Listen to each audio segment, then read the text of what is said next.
चन्द्राय कृष्णात्वदीयपदपङ्कजपञ्जरान्ते अद्यैव मे विशतु मानसराजहंसः प्राणप्रयाणसमये कफवातपित्तैः कण्ठावरोधनविधौ स्मरणं कुतस्ते नारायणं नमस्कृत्य नरं चैव नरोत्तमं देवीं सरस्वतीं व्यासं ततो जयमुदीरयेत् श्रीलक्ष्मीनाथसमारम्भां नाथयामुनिमध्यमाम् अस्मदाचार्यपर्यन्तां वन्दे श्रीगुरुपरम्पराम् अञ्जनानन्दनं वीरं जानकी शोकनाशनं कपीशमक्षहन्तारं वन्दे लङ्काभयङ्करम् भक्ति भक्त भगवंत गुरु चतुर्नाम वपुएक इनके पद वंदन किए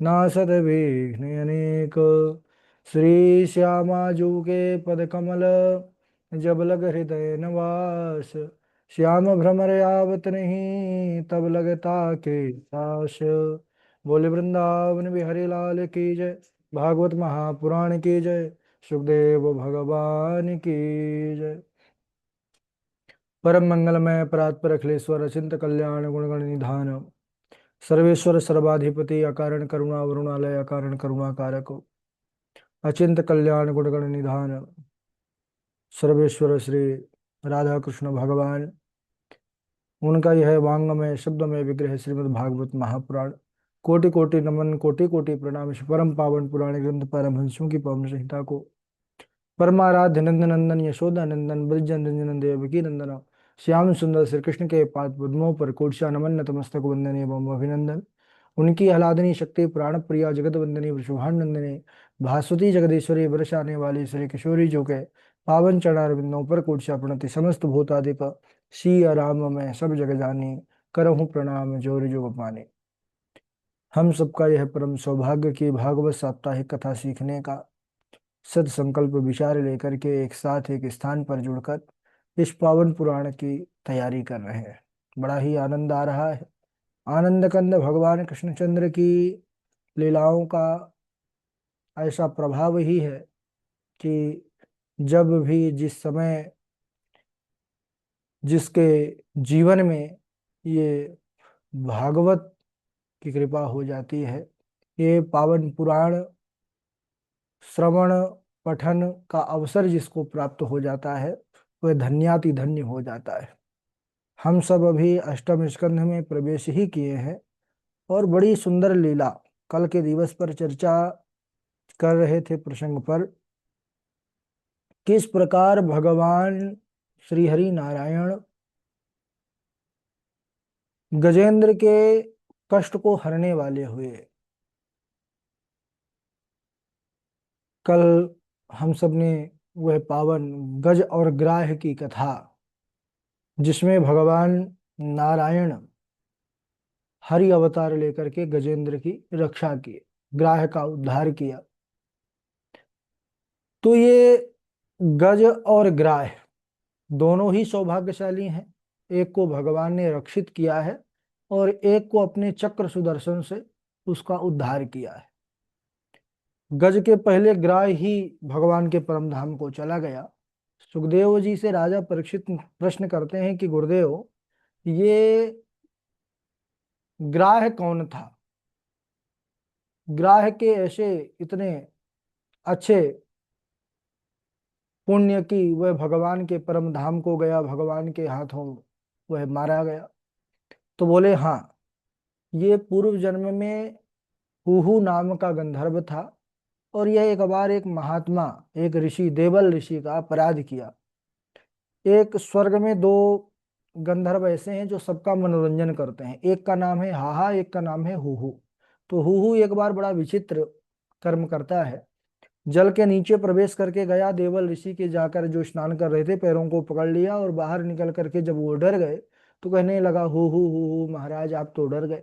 तब उन्होंने श्राप दे दिया कि अरे दुष्ट, तो नीचे से आकर के मकर के जैसे पैर पकड़ेगा तो डरेंगे नहीं, तो जा आज से मगर ही हो जा। तब से वह ग्राही बन गया। तो बोले महाराज मुक्ति का कोई उपाय बताइए। तब उन्होंने कहा कि पैर पकड़ते रहना, जिस दिन किसी भक्त के पैर पकड़ लोगे उस दिन भगवान स्वयं आएंगे तुम्हारा उद्धार करने के लिए। तो गजेंद्र का पैर पकड़ लिया उस ग्राह्य ने, और आज गज से पहले ग्राह्य भगवान के परम धाम को चला गया। सुखदेव जी कहते हैं कि परीक्षित, ये गज का भी बड़ा पूर्व जन्म की तपस्या, लेकिन एक छोटे से अपराध के कारण उसको गज योनि पर आना पड़ा। बोले गज कौन था? तो बोले ये गज था पूर्व जन्म में इंद्रद्युम्न नाम का राजा। यह राज्य पाठ छोड़ करके वन में चला गया और वहां पर संत जीवन व्यतीत करते हुए भगवान का भजन करने लगा।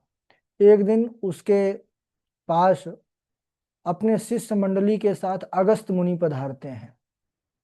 तो उसने देखा कि महात्मा अगस्त आए हैं, लेकिन उनको उठ करके सम्मान कौन करे, ऐसा आलस्य, ऐसा उसके अंदर प्रमाद कि आंखों को और जोर से वो बंद कर लिया कि महात्मा जी को क्या पता चलेगा कि हमने उनको देखा है।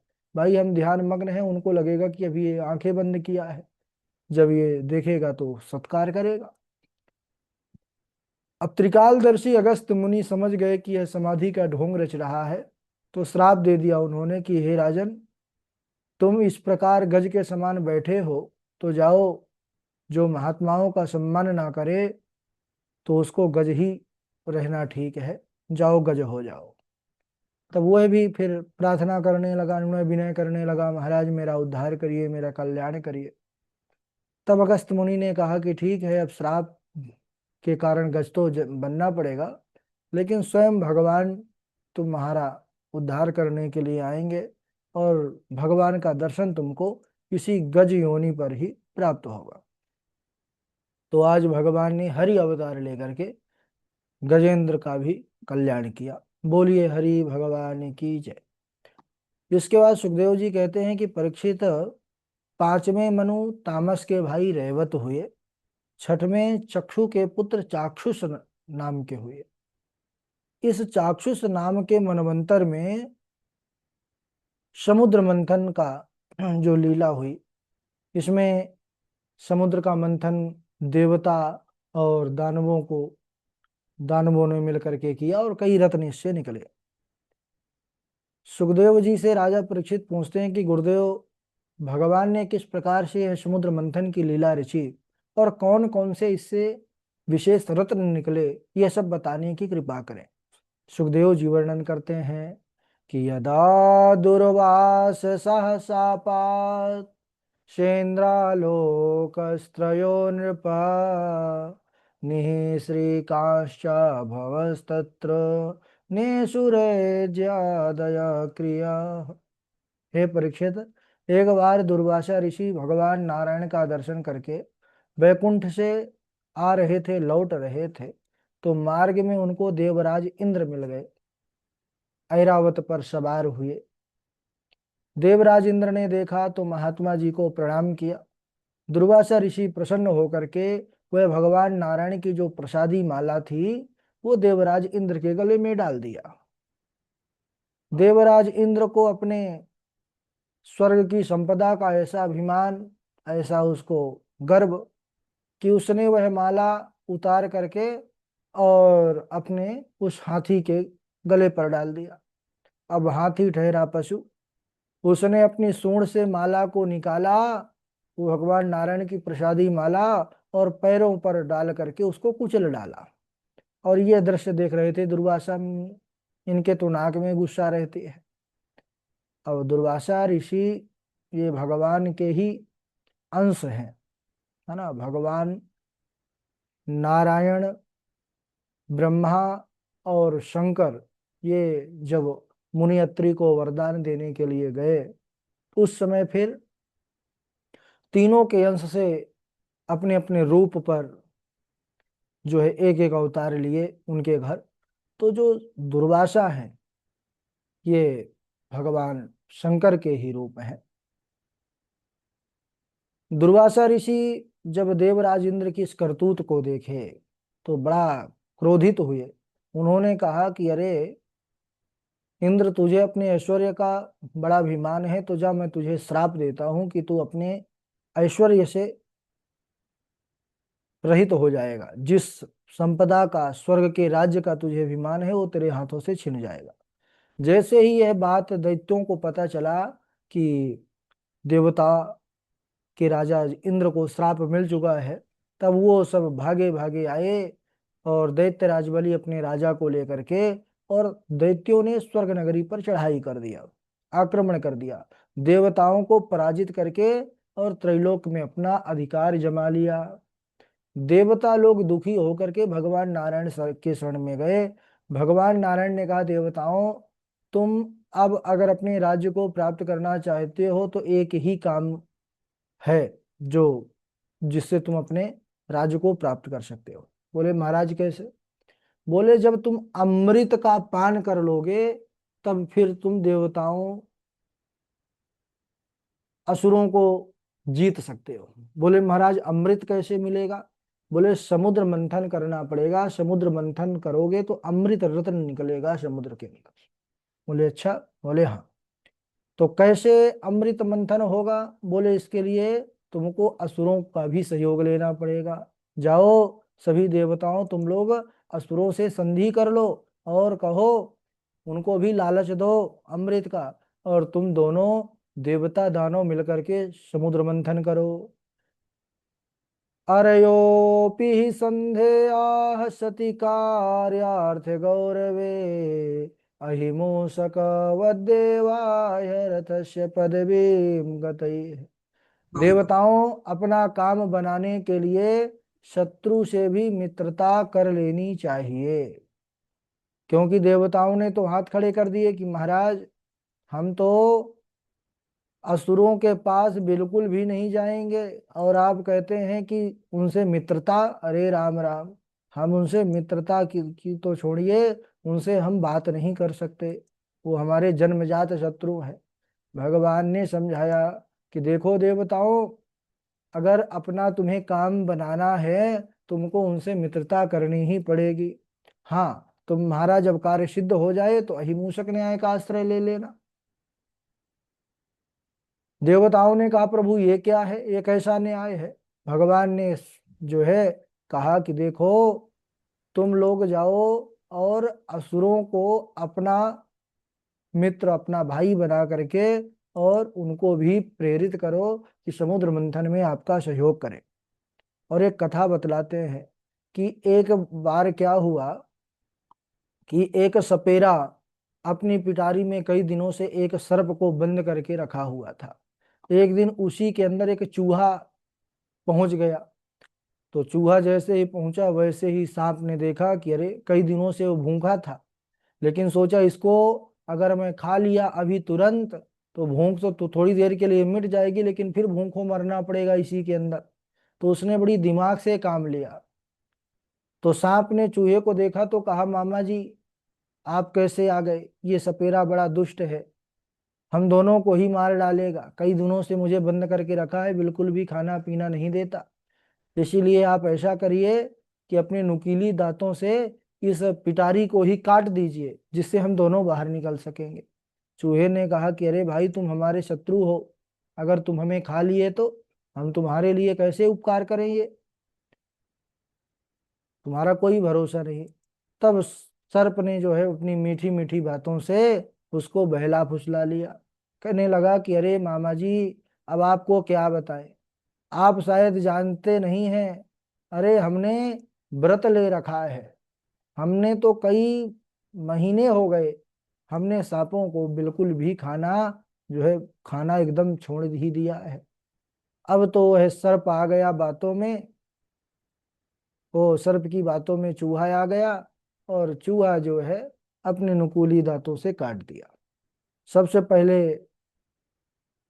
सर्प बाहर निकला, कहा, बोला मामा जी हमको जाने दीजिए, बहुत दिन से बाहर की दुनिया देखे नहीं है, थोड़ा सा बाहर जाएं। और जैसे ही वह बाहर आया कुंडली मार करके बैठ गया, और जैसे ही मामा जी बाहर आए, चूहा मामा वैसे ही गप कर गया, खा गया। तो वह अपने चतुराई से बाहर भी निकल गया और अपनी भूख में भी मिटा लिया। इसी प्रकार देवताओं, तुम जाओ दैत्यों से संधि करो और सुंदर मंदराचल पर्वत को मथानी बनाओ, वासुकी नाग की रस्सी नेति बनाओ और समुद्र का मंथन करो। जब उससे सुंदर अमृत निकलेगा तो तुम अमृत का पान कर लेना, अमर हो जाना, फिर अपना राज्य उनसे छीन लेना, ले लेना जैसे वो तुमसे छीने हैं। इस प्रकार भगवान ने जब कहा तब देवताओं की बात समझ में आ गई। देवता लोग भागे भागे गए और जा करके असुरों को मना लिया कि अमृत मिलेगा और सब में बट जाएगा, सब लोग अमर हो जाएंगे। दैत्य जैसे ही सुनते हैं तो वे भी प्रसन्न हो गए और देवता दानव मिलकर के विशाल मंदराचल पर्वत को उखाड़ लेते हैं। और उखाड़ तो लिए लेकिन समुद्र के मध्य तक ले जाने में समर्थ नहीं हुए। अब विशाल पर्वत को कैसे कोई उठा सकता है, कैसे धारण कर सकता है। उसी समय देवताओं ने भगवान को पुकारा कि हे प्रभु रक्षा कीजिए। तब भगवान गरुड़ पर सवार होकर के अजित रूप धारण करके प्रकट हो गए। बोलिए अजित भगवान की जय। उन्होंने एक हाथ से ही मंदराचल पर्वत को उठाया और सागर के मध्य स्थापित कर दिया। अब देवता असुर वासुकी के पास गए, वासुकी नाग के पास। उसको भी महाराज अमृत का लालच दिए कि चलो थोड़ी देर कष्ट सहो, रस्सी बन जाओ, अमृत मिलेगा, तुमको भी दिया जाएगा। वासुकी नाग भी महाराज आ गया। अब वासुकी नाग की नेति मंदराचल की मथानी जैसे ही दोनों तरफ, एक तरफ असुर लग गए, एक तरफ देवता लग गए। तो देवताओं ने जब देखा कि महाराज जो दानव है वो आ नहीं रहे मंथन करने के लिए, पूछा क्या बात है, क्यों नाराज हो गए, अभी तो तैयार थे मंथन करने के लिए। उन्होंने कहा देखिए महाराज हमें पता है जो सर्प का पूंछ वाला भाग होता है ये अशुभ होता है और इसीलिए हम ये पूंछ वाला भाग नहीं पकड़ेंगे। आप लोग जो ये मुख वाला भाग पकड़े हो, अरे हम कम थोड़ी हैं देवताओं से। हम जो है मुख वाले भाग को पकड़ेंगे, पूंछ वाले भाग में आप लोग जाइए। देवताओं ने कहा कोई बात नहीं, हम ही पूंछ तरफ चले जाते हैं। अब इधर पूंछ के भाग की तरफ चले गए देवता लोग और यहाँ मुख के भाग की ओर असुर आ गए। मंथन शुरू हुआ। अब घर्षण, मंदराचल पर्वत का घर्षण जब वासुकी नाग को हुआ, उसके अंदर से विष की ज्वाला निकली जिससे अनेकों दैत्य झुलस गए। देवताओं ने कहा महाराज हम अच्छा फायदा में रहे। इसके बाद मंदराचल भार के कारण नीचे धंसने लगा। भगवान की पुकार किया देवताओं ने। तब भगवान ने कच्छप अवतार लेकर के उसको अपने पीठ पर धारण कर लिया। बोलिए कच्छप भगवान की जय। इसके बाद मंथन दोनों ने किया है पूरी शक्ति लगा करके और सबसे पहले उस मंथन से बहुत भयंकर विष जो मानो त्रैलोकी को दहन कर देगा ऐसी वो विष की ज्वाला प्रकट हुई, जिसको देख करके सारे देवता असुर एक साथ भगवान को पुकारे हैं। देव देव महादेव भूतात्मन भूत भावना त्राहिणः शरणापन्ना त्रैलोक्य दहनाद विषात। कहने लगे हे प्रभु, हे देवों के देव महादेव, ये हलाहल नाम का भयंकर विष पूरे त्रैलोक को दहन करने को उद्यत है, आप रक्षा कीजिए, रक्षा कीजिए। भगवान भोले बाबा ने संसार के दुख को देखा तो तुरंत जो है उस विष को अपने हथेली पर रख करके पान करने लगे। विचार आया कि इसको हृदय में कैसे ले जाऊं, हृदय में तो मेरे नारायण राम हैं। तब उन्होंने कंठ पर ही उसको रोक लिया। विष की बहुत तीव्रता के कारण उनका जो कंठ था वह नीला पड़ गया और एक और नाम से विभूषित हो गए, नीलकंठ। बोलिए नीलकंठ भगवान की जय। जब विष पान कर रहे थे भोले बाबा तो एक दो बूंद जो पृथ्वी पर गिरा वही उसको ही विषैले जीव जंतु और औषधियों ने ग्रहण किया। इसके बाद कैसे और रत्न निकले उसको हम अगले दिवस श्रवण करेंगे। आज यहीं तक। बोले वृंदावन बिहारी लाल की जय। चलिए बारी बारी से श्लोक सुनाएंगे, जिस क्रम से नाम लेंगे उसी क्रम से। सबसे पहले हमारे झा जी हैं, उसके बाद डॉक्टर वैशाली जी हैं, फिर शुभम जी हैं, आकांक्षा शुक्ला जी हैं, मनमोहन द्विवेदी जी हैं, वासवी शर्मा जी हैं, और उनके बाद पंडित सचिन शास्त्री जी हैं, सची तिवारी जी हैं, जानकी लक्षराज जी हैं, और अ, तृप्ति पांडे जी हैं, निरंजन कुमार जी हैं, रितु गोस्वामी जी हैं, ललित पांडे जी हैं, हर्षिता जी हैं, विवेक उप्रेती जी हैं, अदिति चौबे जी हैं, लोकुश कुमार शुक्ला जी हैं, और कृष्णा जी हैं, मंजू शर्मा जी हैं, आचार्य शिवनंदन द्विवेदी जी हैं, है ना। चलिए प्रारंभ करिए। चलिए झा जी। राधे राधे गुरु जी। राधे राधे। राधे राधे गुरु जी। राधे राधे। ओम नमो नारायणाय पुरुषाय महात्मने विशुद्ध विशुद्ध सत्वधिषणाय महाहंसाय धीमहि। ओम नमो भगवते तस्मै यत एतत् चिदात्मकं पुरुषायादि बीजाय परेशाय विधीमहि। स्वायंभुवस्येह गुरो वंशोऽयं विस्तरात् श्रुत यत्र विश्वसृजाम सर्गो मनून अन्यान वदस्वन। राधे राधे गुरु जी। हाँ राधे राधे। वासवी शर्मा जी आप सुनाइए।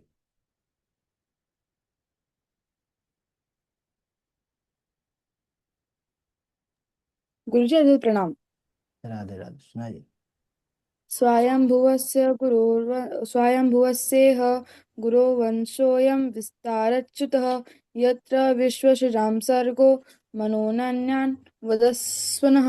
जय गुरु जी। हम्म। चलिए शुभम जी सुनाएंगे, फिर आकांक्षा शुक्ला जी। राधे राधे गुरु जी। राधे राधे।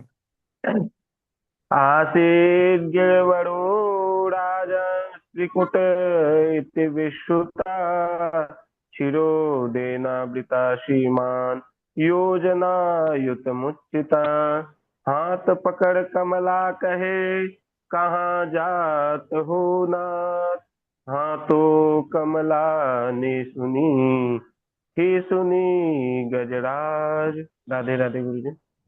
हाँ राधे राधे। चलिए आकांक्षा शुक्ला जी।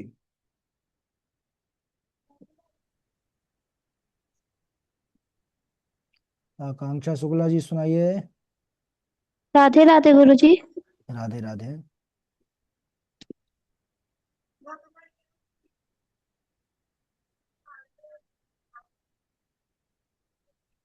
आवाज नहीं आ रही आकांक्षा जी।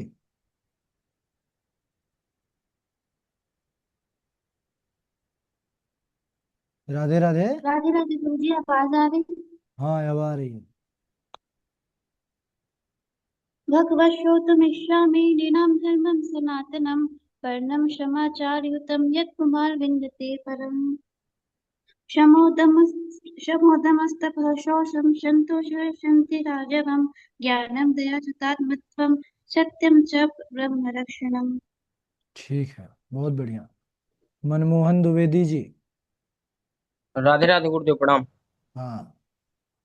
स्वयंभुवस्तेह गुरो वंशोऽयं विस्ताराक्षृता यत्र विश्वस्रजां सर्गो मनुनन्यानुवदस्वनः। आसीत् गिरिवरो राजस्त्रिकूटम् इति विश्रुतः क्षीरोदेनाव्रतः श्रीमान् योजनायुतमुच्चितः। स्वारथ रत संसार की यही पुरानी रीत सुख में सब अपने बने दुख में त्यागे मीत। राधे राधे गुरुदेव प्रणाम। हाँ ठीक है, आप सुनाइए। इनके बाद सची तिवारी जी हैं। राधे राधे गुरु जी। राधे राधे। यदा देवेषु वेदेषु गोषो विप्रेषु साधुषु धर्ममयी च विद्वेष स वा आसो विनश्यति। हाथ पकड़ कमला कहे कहाँ जात हो नाथ। हाँ तो कमला ने सुनी थी, सुने गजराज। राधे राधे गुरु जी। हाँ, बहुत बढ़िया।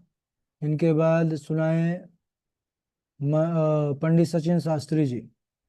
राधा देव जी प्रणाम। हाँ, सुनाइए। भगवत श्रोत्रमिच्छामि नृणां धर्मं सनातनं वर्णाश्रमाचार्युतं यत् पुमान् विन्दते परं समोदमस्तपः शौचं सन्तोषः शान्तिराजवं ज्ञानं दया चितमत्वं सत्यं च ब्रह्मलक्षणम्। दादा गुरु जी।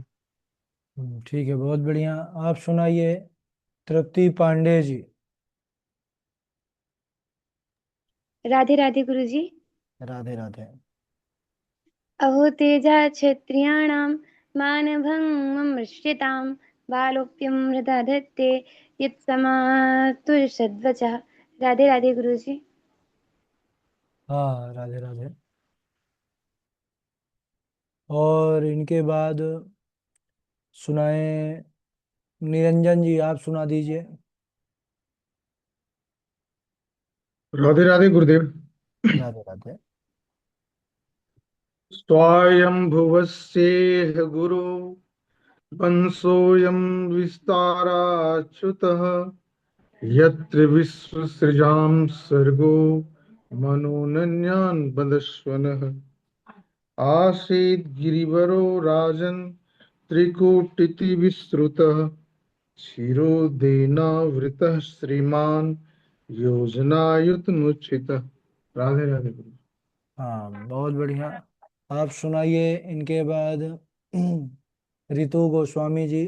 इनके बाद जानकी लक्षराज जी, फिर मंजू शर्मा जी। राधे राधे गुरुदेव। राधे राधे।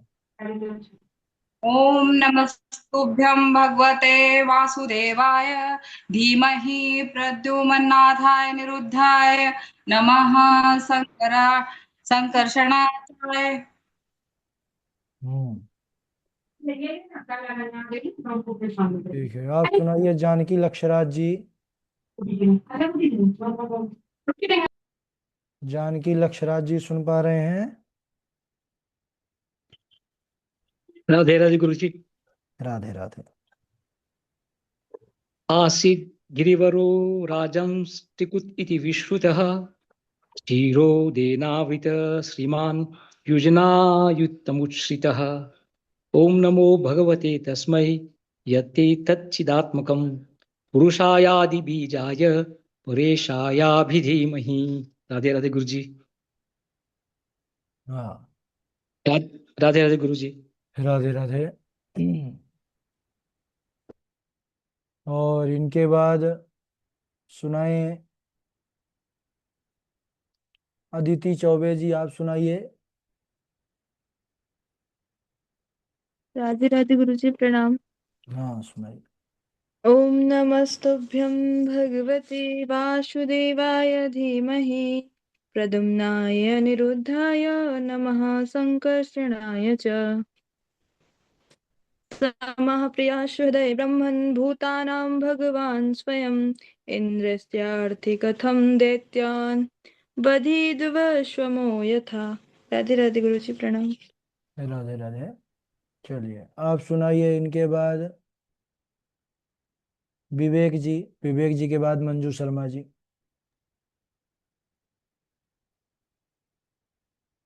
गुरुदेव प्रणाम। राधे राधे। राधे राधे।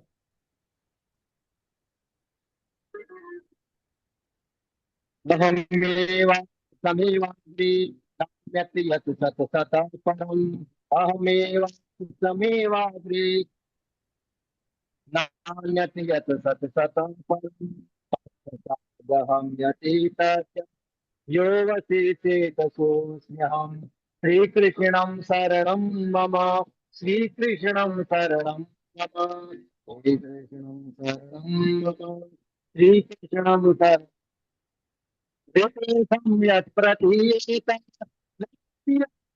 आत्मने सम्यक् प्रतीयते न प्रतीयते आत्मने मनो माया यथा भवतो यथा भवति। श्रीकृष्णं शरणं मम श्रीकृष्णं शरणं मम श्रीकृष्णं शरणं मम श्रीकृष्णं शरणं मम यथा